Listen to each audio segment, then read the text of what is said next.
In the next few minutes, we're going to talk about a cell phone. Everyone has one. We all use it to communicate, but we can also use it to defend ourselves.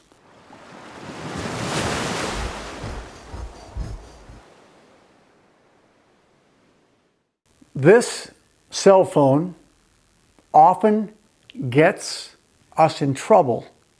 Why it gets us in trouble is because we're locked into it. We're walking from point A to point B, we're shopping, we're walking down the hallway, wherever it is we're going, we're looking at this cell phone and not paying attention to our situational awareness. This has gotten many people in trouble because the bad guy out there who looks at situations about who and how, where and when to pick an appropriate target sees somebody that's totally oblivious to their surroundings, you become, or could become, that victim. Very effective tool, but there's another side to this where it can be used to defend yourself. If you're paying attention to the sphere that you operate in and you're not using it to the point to where you don't know what's going on around you, you can do what's called game theory to a certain degree. You can plan certain scenarios that you can see on the news every day on how people are abducted, people are beaten up, people are, robbed, all these scenarios, and they were captured basically because they weren't paying attention to their surroundings. So here's a couple of scenarios. Let's say you've gone shopping, and I tell people, guys and gals alike, when they go shopping and go to park in the parking lot, you do a 360. Park under the lights.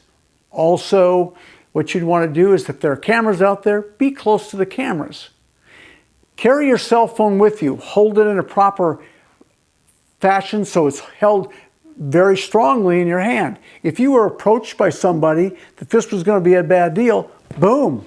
You can use the edges of this to actually poke, and that actually is going to hurt.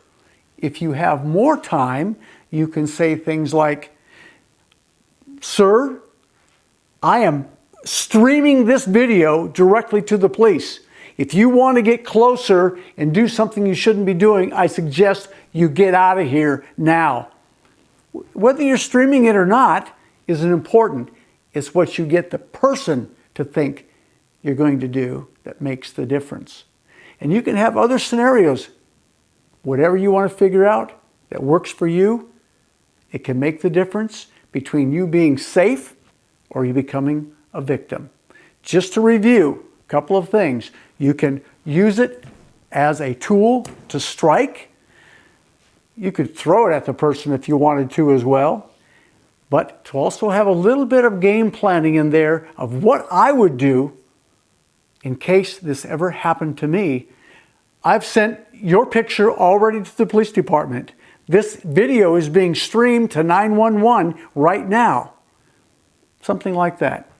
Your choice, but think about it and how you can use this tool not only to communicate, to protect yourself.